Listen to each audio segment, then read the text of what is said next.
చేయటానికి నాయన మరి తల్లిదండ్రులుగా అక్కడ కూడి ఉన్నటువంటి ప్రతి ఒక్కరు కూడా ఒక మంచి నిర్ణయాన్ని తీసుకోవడానికి మీ కొరకు సిద్ధపాటు కలిగి జీవించడానికి మీరు ఇచ్చినటువంటి అమూల్యమైన అవకాశాన్ని బట్టి వందనాలు స్తోత్రాలు తండ్రి. మరి కొద్ది నిమిషాలు మీ పిల్లలతో మీ మాటలు పంచుకుంటుండగా నాకు కావాల్సినటువంటి ఆత్మ సహాయమును, సముచిత జ్ఞానమును, జ్ఞాపక శక్తిని అనుగ్రహించమని వేడుకొంచున్నాను తండ్రి. అదేవిధముగానైనా మరి కూర్చొని ఉంటున్నటువంటి మీ పిల్లలు కేవలం విని వెళ్ళిపోయేవారుగా కాకుండా తండ్రి మీ మాటలను ఆలోచించి మరి సాత్వికమైన మనసుతో స్వీకరించి ఆ ప్రకారముగా పాటించడానికి వాళ్ళకి శక్తిని, కృపను అనుగ్రహించమని వేడుకొంచు ఈ కొద్ది మనవులు మీ ప్రియకుమారుడు మా రక్షకుడైన యేసుక్రీస్తు ప్రభుల వారి దివ్యమైన నామంలో ప్రార్థించి అడిగి వేడుకుంటున్నాను తండ్రి. మరి ప్రియులరా, ముందుగా మరి వేదిక మీద ఉన్నటువంటి పెద్దలందరికీ అదేవిధంగా వచ్చినటువంటి మీ అందరికీ కూడా నా యొక్క హృదయపూర్వక వందనాలు తెలియజేస్తున్నాను. మరి ప్రియులరా, మరి ఇప్పటి వరకు కూడా మరి అమ్మగారు అనేకమైనటువంటి విషయాలు తెలియజేశారు.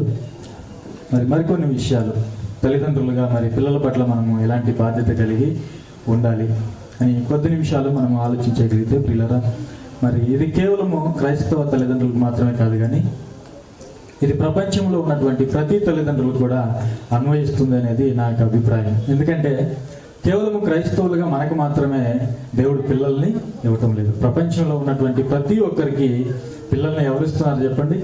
దేవుడే ఇస్తున్నాడు. మనందరికీ తెలుసు 127వ కీర్తన 3వ వచనంలో గర్భఫలము దేవుడిచ్చు బహుమానము. ప్రపంచంలో ఉన్న తల్లిదండ్రులందరికీ కూడా పిల్లలు ఇస్తున్నది దేవుడే. మరి ముఖ్యంగా ఈ విషయము ఎవరికి తెలుసు అంటే క్రైస్తవులుగా మనకి ఎంతో బాగా పరిచయమైనటువంటి మాట. ప్రతి మరి బర్త్డే కార్యక్రమాల్లో మనం ఎక్కువగా మాట్లాడుకుంటూ ఉంటాం. అయితే పిల్లలు మనం చేస్తున్నటువంటి పొరపాటు ఏంటంటే పిల్లలు దేవుడిచ్చిన బహుమానం అని తెలుసు, కానీ మనం ఎక్కడ విఫలమైపోతామంటే పిల్లల్ని పెంచడంలో మనము విఫలమైపోతూ ఉంటాం. పిల్లరా, మనము పిల్లల్ని పెంచే విషయంలో విఫలమైపోతే ఈరోజు మన చుట్టూ ఉన్నటువంటి సమాజాన్ని ఒకసారి మీరు ఆలోచించేయండి. మీలో అనేకులు ప్రతిరోజు వార్తాపత్రిక చదివే వాళ్ళు ఉంటారు, తర్వాత ప్రతిరోజు వార్తలు చూసే వాళ్ళు ఉంటారు. ఏ వార్తల్లో అయినా సరే, ఏ పేపర్లో అయినా సరే మంచి వార్తలు మనకు కనిపిస్తున్నాయో చెప్పండి? మనకి మంచి వార్తలు ఎక్కడా కూడా కనిపించడం లేదు, అన్నీ దుర్వార్తలే.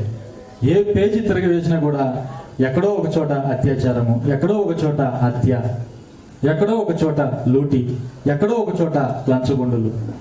ఇలా ప్రపంచం అంతా కూడా, ప్రపంచ పటాన్ని మనం చూస్తే మంచి అనేది ఈరోజు కనిపించకుండా నాశనం అయిపోతున్నటువంటి సమాజాన్ని మనం చూస్తున్నాం. మరి మన పిల్లల పట్ల మనం కూడా బాధ్యత లేకుండా, బాధ్యత రహితంగా మనం వ్యవహరించినప్పుడు వారిలో ఒకరిగా మన పిల్లల్ని రేపు చూసుకోవాల్సినటువంటి పరిస్థితి ఖచ్చితంగా మనకు కూడా వస్తుంది. ఈరోజు చాలా మంది క్రైస్తవ తల్లిదండ్రులు వాళ్ళని పెంచడంలో విఫలమైపోతున్నారని మనం చెప్పక తప్పదు. ఎందుకంటే ఈరోజు మనం చూడగలిగితే పిల్లరా, మరి పిల్లల్ని పెంచాలి, వాళ్ళు ఫలించాలి అంటే మనం ఏం చేయాలి చెప్పండి? నీవు విత్తనం వేసినటువంటి నీ భూమి ఫలించాలంటే నువ్వు ఏం చేయాలి? కేవలం విత్తనాలు జల్లి వెళ్ళిపోతే భూమి ఫలిస్తుందో చెప్పండి? ఫలించదు. దానికి కావలసినటువంటి సపర్యలన్నీ కూడా నువ్వు చేయాలి. ఆ భూమి చుట్టూ నువ్వు కాపలా కాయాలి. చూడండి, అనేక మంది రైతుల్ని మనం చూసినప్పుడు రాత్రులు వాళ్ళు వెళ్ళి పొలం దగ్గర కాస్తూ ఉంటారు. ఎందుకంటే అడవి జంతువులు వచ్చి పాడు చేస్తాయి, పశువులు వచ్చి పాడు చేస్తాయి. వాటికి విత్తనాలకు కావాల్సినటువంటి నీళ్లు పెట్టాలి, సకలం చూసుకోవాలి. అంటే దాని కొరకు ఏం చేయాలి? వాళ్ళు సమయాన్ని వెచ్చించాలి. అవునా కదా? ఆలోచన చేయండి. నీ పొలం పండాలంటే నీ పొలం కోసం నువ్వు సమయాన్ని వెచ్చించాలి. మీకు గొర్రెలు ఉన్నాయి, మేకలు ఉన్నాయి, వాటిని మీరు పెంచుకోవాలంటే మీరు ఏం చేస్తారు? వాటి కొరకు మీరు ఏం చేస్తారు చెప్పండి? సమయాన్ని హెచ్చిస్తారు. గొర్రెల్ని కానీ మేకల్ని కానీ అడవికి తీసుకుని వెళ్తారు, మైదాన ప్రాంతాలకు తీసుకుని వెళ్తారు, పచ్చిక బయలుకి తీసుకుని వెళ్తారు, వాటిని మేపుతారు. వాటిని మేపాలి, అవి ఫలించాలి, వాటి వల్ల నువ్వు బ్రతకాలి, వాటి వల్ల నీకు ఆదాయం రావాలంటే నువ్వేం చేయాలి? దాని కొరకు నువ్వు సమయాన్ని హెచ్చించాలి. మనం ప్రతిరోజు ఉద్యోగం చేసుకుంటాము, మనకి జీతం రావాలంటే మనం ఏం చేయాలి చెప్పండి? మనం 4 రోజులు కష్టపడాలి, అక్కడ మన సమయాన్ని అక్కడ వెచ్చించాలి. 8 గంటలైతే 8 గంటలు, 12 గంటలైతే 12 గంటలు. మనకి ఇవ్వబడిన కాలాన్ని మనం అక్కడ వెచ్చించినప్పుడే మనం ఏమవుతుంది చెప్పండి? మనకి జీతం అనేది వస్తుంది. మరి మనం ఇవేవి చేయకుండా, కష్టపడకుండా, కుటుంబంలో తల్లిదండ్రులుగా మీరు కష్టపడకుండా మీ పిల్లలు దేవుని కొరకు ఎలా ఫలించగలరు ఆలోచన చేయండి. మీ పిల్లల కోసము దేవుడు మీకు అనుగ్రహించినటువంటి గర్భఫలాల కోసము మీరు ఎంత సమయాన్ని కేటాయిస్తున్నారు ప్రతిరోజు చెప్పండి? ఈరోజు క్రైస్తవులుగా మనల్ని ఈ ప్రశ్న అడగగలిగితే అనేక మంది మరి అమ్మగారు చెప్పినట్టుగా ఎక్కువ మంది సీరియళ్ళకి టీవీలకి సమయం ఇచ్చి చర్చిలో కేవలం ఆదివారం మాత్రం 1 గంటల కూర్చొని ఇంటికి వెళ్ళిపోయి చేరబడి అక్కడ సినిమాలు సీరియళ్ళు చూసుకుంటూ మొబైల్ చూసుకుంటూ గడిపే తల్లిదండ్రులు ఈరోజు కోట్ల మంది ఉన్నారు. అలా చేస్తున్నప్పుడు మరి మన పిల్లలు భక్తిలో ఎలా బ్రతకగలరు? దేవుని సంకల్పం మనకు అర్థమైందా చెప్పండి? కేవలము దేవుడు మాకు పిల్లలు ఇచ్చాడు, ఓకే, బాగానే ఉంది, అది మనకు తెలిసింది. అయితే దేవుడు మనకి ఇచ్చినటువంటి పిల్లలు ఫలించాలి అంటే దేవుని సంకల్పము మన పట్ల మన పిల్లల పట్ల ఏమై ఉందో ఏ రోజైనా మనం ఆలోచిస్తున్నామా చెప్పండి? పిల్లలు పుట్టారని మనం సంతోషపడుతున్నాం, ఓకే, కానీ వాళ్ళు రేపు నిత్య జీవాన్ని సంపాదించుకోవాలి అంటే మరి నీ పిల్లల కోసం నువ్వు ఏం త్యాగం చేస్తున్నావు? కేవలం వాళ్ళని చదివించటమేనా? మంచి మంచి చదువులు చదివించి నా కుమారుడు అమెరికాలో సెటిల్ అవ్వాలి, నా కుమారుడు పలానా దేశంలో సెటిల్ అవ్వాలి, ఇవి చెప్పుకోవడానికి బాగుంటాయేమో కానీ నిత్య జీవాన్ని సంపాదించుకోవడానికి మాత్రము ఇవి పనికిరావు. నీ కొడుకు ₹1,00,000 జీతం తీసుకొని రావచ్చు, నిత్య జీవాన్ని కోల్పోయినప్పుడు ప్రయోజనం ఏమైనా ఉందా చెప్పండి? దేవుడు ఈ జీవితాన్ని మనకి ఎందుకు ఇచ్చాడు? 60-70 సంవత్సరాలు ఎందుకు ఇచ్చాడు చెప్పండి? ఈ చిన్న జీవితం ద్వారా శాశ్వతమైన జీవితాన్ని మనం సంపాదించుకోవడానికి ఒక గొప్ప ఆఫర్ ఇచ్చాడు దేవుడు మనకి. ఇది ఎంతమందికి అర్థమవుతుందో ఆలోచన చేయండి ప్రియులారా. దేవుడు మన పట్ల ఏం ఆశిస్తున్నాడో ఒక 2 మాటలు మనం చూసుకుందాం. ఎఫెసీయులకు రాసిన పత్రిక 5వ అధ్యాయము 1వ వచనం చూడండి, ఎవరైనా చదవండి. ఎఫెసీయులకు రాసిన పత్రిక 5వ అధ్యాయం 1వ వచనం.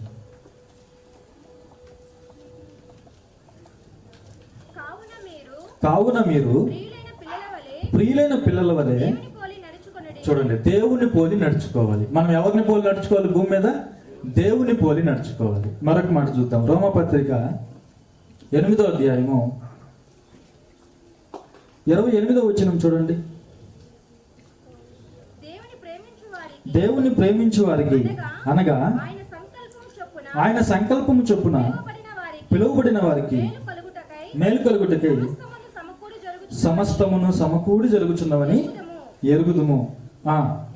ఎందుకనగా తన కుమారుడు అనేక సహోదరులలో జ్యేష్ఠుడగినట్లు దేవుడు ఎవరిని ముందుగా ఎరిగెనో వారు తన కుమారునితో సారూప్యము గలవారవుటకు వారిని ముందుగా నిర్ణయించిన. చూడండి, ఇక్కడ ఒక మాట మీరు అండర్లైన్ చేసుకోండి.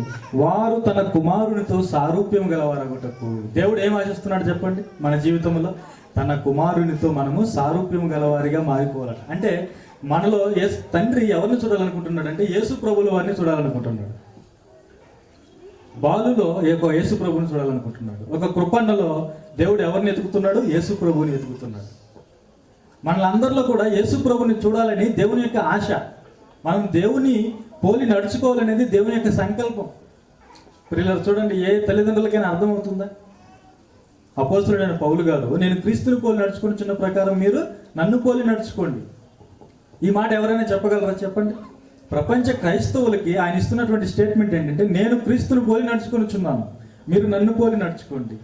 చూడండి, సంఘంలో కానివ్వండి, కుటుంబంలో కానివ్వండి, తల్లిదండ్రుల పాత్ర ఎలా ఉండాలి అంటే మొట్టమొదటిగా మనము క్రీస్తుని పోలి నడుచుకునే వారిగా మనము ఉండాలి. అంతేనే కదా? ఆలోచన చేయండి. మీ పిల్లలు క్రీస్తుని పోలి నడుచుకోవాలంటే మనము ప్రభు యొక్క శిక్షలో, ప్రభు యొక్క బోధలో మనం మన పిల్లల్ని పెంచాలి. ఎఫెసీ 6:4 మనకి తెలుసు. ప్రభు యొక్క శిక్షలో, ప్రభు యొక్క బోధలో మనం పెంచాలి. అంటే ప్రభు యొక్క గుణగణాలను మన పిల్లల్లో మనం నింపాలి. ఆయన జీవితాన్ని మీరు క్లుప్తంగా ఒకసారి ఆలోచన చేయండి. ఆయన 30వ ఏట వరకు తల్లిదండ్రులకు లోబడి ఉన్నాడు. మరి ఈరోజు క్రైస్తవ పిల్లలు తల్లిదండ్రులకు లోబడుతున్నారా చెప్పండి? ఆయన జీవితం ద్వారా మనం ఏం నేర్చుకుంటున్నాం? ఆయన పుట్టినది మొదలుకొని సిలువలో తన తుది శ్వాస విడిచే వరకు, తన ఆఖరి రక్తపు బొట్టును విడిచే వరకు కూడా ఆయన దేవుని యొక్క సంకల్పాన్ని నెరవేర్చడంలో తన జీవితాన్ని త్యాగం చేశాడు. మనం కేవలము మన పిల్లల్ని లోకానుసారంగా పెంచినప్పుడు మన పిల్లల్లో మనం క్రీస్తును చూడగలమా చెప్పండి? క్రీస్తులో మన పిల్లల్ని పెంచాలంటే ఆయన గుణాలని మన పిల్లల్లో మనము నింపాలి. బాల్యం నుండి కూడా ఒక ఆయన తల్లిదండ్రులకు లోబడే విషయంలో ఎలా ఉన్నాడు, తండ్రి చిత్తాన్ని నెరవేర్చడంలో 30వ ఏట ఆయన సేవలోనికి వచ్చినప్పుడు, తండ్రి పని చేస్తున్నప్పుడు ఆయన ఎలాంటి కష్టాలు ఎదుర్కొన్నాడు, ఎలాంటి అవమానాలు ఎదుర్కొన్నాడు, ఎలాంటి ఇబ్బందులు ఎదుర్కొన్నాడు. చివరికి ఆయన సిలువలో ఉన్నప్పుడు కూడా అనేక మంది దూషిస్తున్నప్పుడు, అనేక మంది హేళన చేస్తున్నప్పుడు, అటు ఇటు వెళ్ళే వాళ్ళు తల ఊచుచు ఆయన ఎగతాళి చేస్తున్నప్పుడు, నీవు దేవుని కుమారుడు అయితే కిందికి దిగిరా, అప్పుడు నేను నమ్ముతామని హేళన చేస్తున్నప్పుడు ఆయన ఏమన్నాడు చెప్పండి? తండ్రి వీరు ఏం చేయించున్నారో వీరికి తెలియదు. మరి అలాంటి గుణాలు మన పిల్లల్లో రావాలంటే మనం ఏం చేయాలి చెప్పండి? బాల్యం నుండి మన పిల్లలకి ప్రభు యొక్క కార్యాలను మనం నేర్పించాలి. అంటే మొట్టమొదటిగా ఎవరికి తెలియాలి? క్రీస్తు సారూప్యం ఎవరిలో ఉండాలి చెప్పండి? మీ పిల్లలకి ఇంగ్లీష్ రావాలి. మీరు ఎక్కడ జరిపిస్తారు? మీ పిల్లల్ని తెలుగు మీడియంలో జరిపిస్తారా? ఇంగ్లీష్ మీడియంలో కదా జరిపిస్తారు. అంటే నీ పిల్లవాడికి ఇంగ్లీష్ రావాలంటే వాళ్ళకి చెప్పే బోధకులకి ఇంగ్లీష్ రావాలి. మరి నీ పిల్లల్లో క్రీస్తు సారూప్యం రావాలంటే ముందుగా ఎవరిలో రావాలి? మనలో రావాలి. మరి ఈరోజు తల్లిదండ్రులకి క్రీస్తు సారూప్యం ఉందా చెప్పండి? క్రీస్తుని పోలి నడుచుకుంటున్నారా? అందుకే ఈరోజు క్రైస్తవ కుటుంబాలు అనేక మంది క్రీస్తులు లేరు. చూడండి పిల్లరా, మరి ఒక వ్యక్తిని నేను పరిచయం చేసి ముగిస్తాను. బాప్తిస్మ ఇచ్చే యోహాన్ గారి గురించి మనందరికీ తెలుసు. ఎలిజబెత్ గురించి ముందుగా ప్రవచనం అనుగ్రహించినటువంటి మన గురించి కూడా దేవుడు ప్రవచనం రాసుకున్నాడు. ఏంటి చెప్పండి? ముందుగా సిద్ధపరిచిన సత్క్రియలు మనం చేయుటకై ప్రేమ చేత మనల్ని ఏర్పరచుకున్నాడు. తన ఎదుట ఎలా ఉండాలని? నిర్దోషులుగా, నిరపరాధులుగా, ప్రేమ కలిగిన వారై ఉండాలని దేవుడు మన గురించి కూడా ముందుగానే రాసుకున్నాడు తన గ్రంథంలో. మరి ఇప్పుడు యోహాను గారి గురించి దేవుడు ఏమని రాసుకున్నాడో, ఏమని రాశాడో ముందుగా యెషయా గ్రంథము 40వ అధ్యాయము 3వ వచనం చూడండి. యెషయా గ్రంథము 40వ అధ్యాయము 3వ వచనం మనం చూస్తే, ఆలకించుడి, అడవిలో ఒకడు ప్రకటించుచున్నాడు, ఎట్లనగా అరణ్యంలో యెహోవాకు మార్గం సిద్ధపరచుడి, ఎడారిలో మా దేవుని రాజమార్గము సరళము చేయుడి, ప్రతి లోయను ఎత్తు చేయబడును, ప్రతి పర్వతమును ప్రతి కొండను అణచవలెను, వంకరవి చక్కగాను కరుగైనవి సమముగాను ఉండవలెను, యెహోవా మహిమ బయలుపరచబడును. పిల్లలు ఇక్కడ ఈ మాట రాయబడుతున్నది మరి బాప్తిజం ఇచ్చే యోహాను గారి గురించి. అడవిలో ప్రకటించే ఒక శబ్దం అట ఆయన. ఎవరు? బాప్తిజం ఇచ్చు యోహాను గారు. అంటే అడవిలో ప్రకటించుతున్న శబ్దం. ప్రియులరా, ఈ సత్యాన్ని తెలుసుకున్నటువంటి ఎలిజబెత్ గారు, జకర్యా గారు ఏం చేశారంటే వాళ్ళ కుమారుని ఎక్కడ పెంచారో తెలుసా? అరణ్యములో పెంచారు. మీరు నమ్ముతారా ప్రియులరా? వాళ్ళకి దూరంగా పెంచారు. ఎందుకంటే బాప్తిజం ఇచ్చే యోహాను గారి ఆయన వస్త్రధారణ కానివ్వండి, ఆయన ప్రకటించే విధానం కానీ మార్కు సువార్త 1వ అధ్యాయంలో మనం చూడగలిగితే ఖచ్చితంగా ఆయన అడవిలో పెరిగినటువంటి ఒక వ్యక్తి అని మనకి అర్థమవుతుంది. చూడండి, మార్కు సువార్త 1వ అధ్యాయము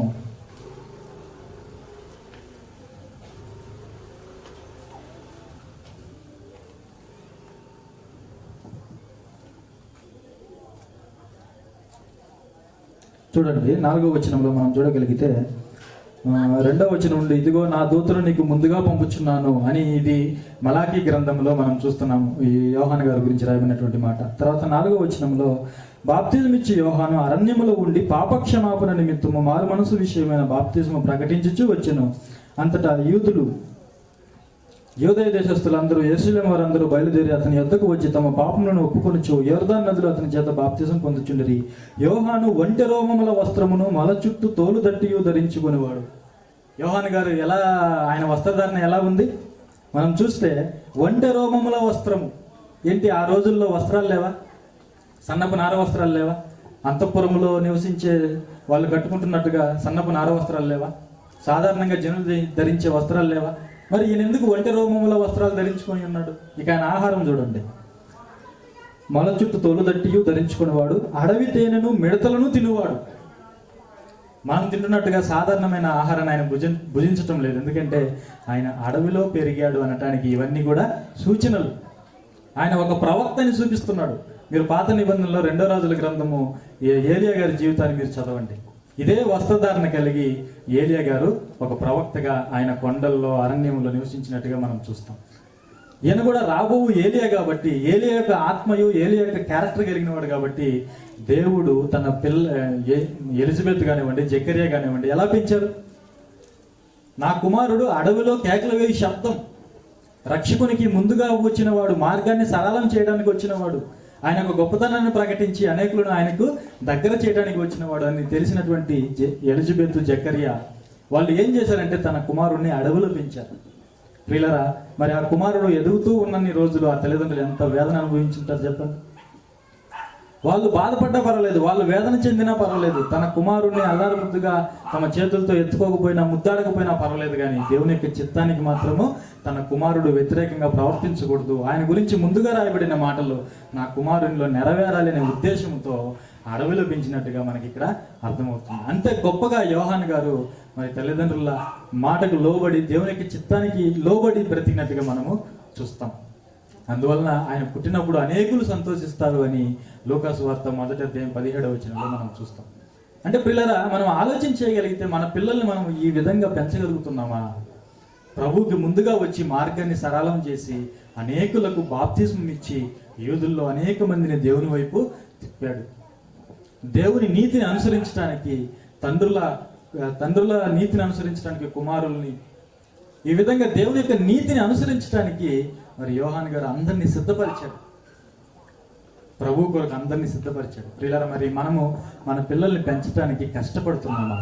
ఈ సందర్భంలో నేను గుర్తు చేయాలనుకున్నది ఏంటంటే ఇదే, మన పిల్లల్ని పెంచటంలో మనం కష్టపడాలి.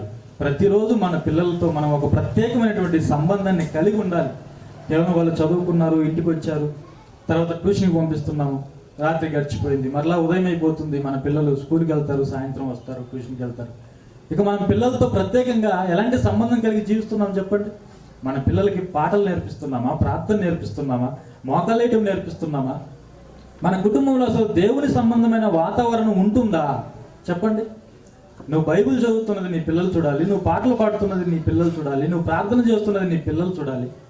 మనం చేస్తున్నవే వాళ్ళు నేర్చుకుంటారు, కానీ మనం చెప్పేవి వాళ్ళు నేర్చుకోరు. పిల్లల్లో ఉన్న గొప్ప తత్వం ఏంటంటే పెద్దలు ఏది చేస్తే పిల్లలు అవే చేస్తారు.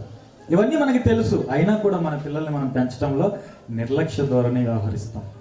పిల్లలు అలా చేయటం వలన రేపు మన పిల్లలు ఎదిగిన తర్వాత వాళ్ళు ఖచ్చితంగా లోకంలో కలిసిపోయి మనకి అపకీర్తిని తెచ్చేవాళ్ళుగా, అవమానాన్ని కలుగు చేసేవాళ్ళుగా, అటు మనకి అటు దేవునికి ఇద్దరికి అవమానాన్ని కలుగు చేసి చివరికి నిత్య జీవాన్ని కోల్పోయే అవకాశం ఉంది. కాబట్టి ఈ సందర్భంలో మిమ్మల్ని అందరినీ ప్రేమపూర్వకంగా కోరుకునేది ఏంటంటే, మీ పిల్లల్ని పెంచటంలో మీరు శ్రద్ధ వహించాలి, వారికి సమయాన్ని కేటాయించాలి, వాళ్ళని కూర్చోబెట్టుకోవాలి, వాక్యాన్ని చదివించాలి, మీరు చదవాలి, మీరు ప్రార్థన చేయాలి, వాళ్ళ చేత ప్రార్థన చేయించాలి.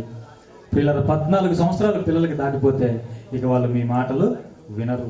ఏది చేసినా 14 సంవత్సరాల లోపలే మీ పిల్లల్ని మీరు కట్టడి చేయాలి, దేవుని యొక్క మార్గంలో నిలబెట్టాలి. ఆ తర్వాత మీరు నిశ్చింతగా ఉండొచ్చు. కనుక ఈ కొద్ది మాటలు మీరు ఆలోచించి మరి ఒక మంచి నిర్ణయాన్ని తీసుకుని ముందుకు వెళ్ళాలని హృదయపూర్వకంగా కోరుకుంటూ, మరి ఇచ్చిన అవకాశాన్ని బట్టి మరి పెద్దలకి, కృపన్న గారికి, అందరికీ నా హృదయపూర్వక వందనం తెలియజేస్తూ కొద్ది మాటలు ముగిస్తున్నాను.